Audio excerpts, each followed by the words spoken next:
24:3.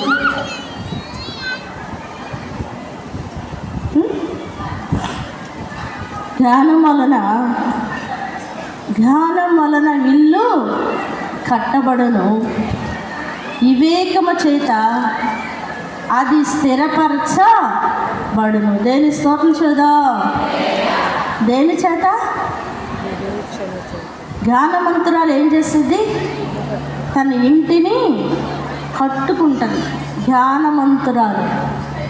మరి జ్ఞానం ఉందో లేదో మరి మనమే ఆలోచించుకుందామండి. దేని స్తోత్రం చూద్దాం. అయితే జ్ఞానవంతురాలు ఏం చేస్తుంది? ఇల్లు కట్టిద్ది. ఎవరు కడతారు ఇల్లు? అక్క నాకేం తెలుసు, నేనేమన్నా దాన్ని ఏమంటారు, అదేనమ్మా కంప్యూటర్లో డిజైన్ చేస్తారు కదా, ఫ్యాన్ గీస్తారు కదా, నేనేమన్నా ఇంజనీర్నా ఏంటక్క, అది గీసేసి నేనే ఇల్లు కట్టుకోవటానికి అంటే ఆ ఇల్లు కాదు. ఇదే ఇల్లు, కుటుంబం అనే ఇల్లు. దేని స్తోత్రం చేద్దాం. కుటుంబం అనే ఇల్లు మనం ఏం చేయాలంటే మన చేతులతో మనమే కట్టుకోవాలి. ఎలా కట్టుకోవాలంటే చాలా జ్ఞానము కలిగి కట్టుకోవాలి. దేని స్తోత్రం చేద్దాం. జ్ఞానం కలిగి ఇల్లు కట్టుకోవాలి. ఇంకేంటి? వివేకముతో దాన్ని స్థిరపరచుకోవాలి. వివేకముతో దాన్ని ఏం చేయాలి? స్థిరపరచుకోవాలి. దేని స్తోత్రం చూద్దాం.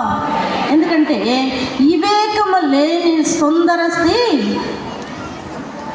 చెప్పండి, వివేకము లేని సుందర స్త్రీ ఏంటి? మీరు ఎప్పుడు వెళ్ళలేదా? అదేనమ్మా మన ముక్కుకి ఏదో ఉంటుంది కదా,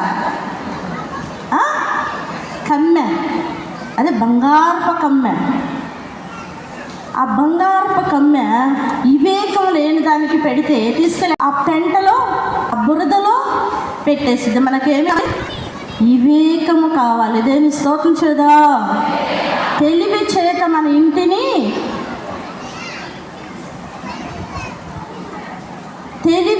ఇలువ గల రమ్యమైన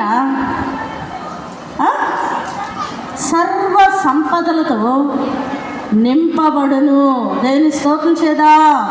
దేని చేత? తెలివి చేత. అదే అంటారు కదా, తెలివి ఎవరబ్బా సొమ్ము అంటారు కదా. అంటే దేవుణ్ణి నమ్ముకుంటే మనం వాక్యం వింటున్నాం కాబట్టి మనకేమొచ్చింది? తెలివి వచ్చింది. అందుకే నీ వాక్యం వినాలి,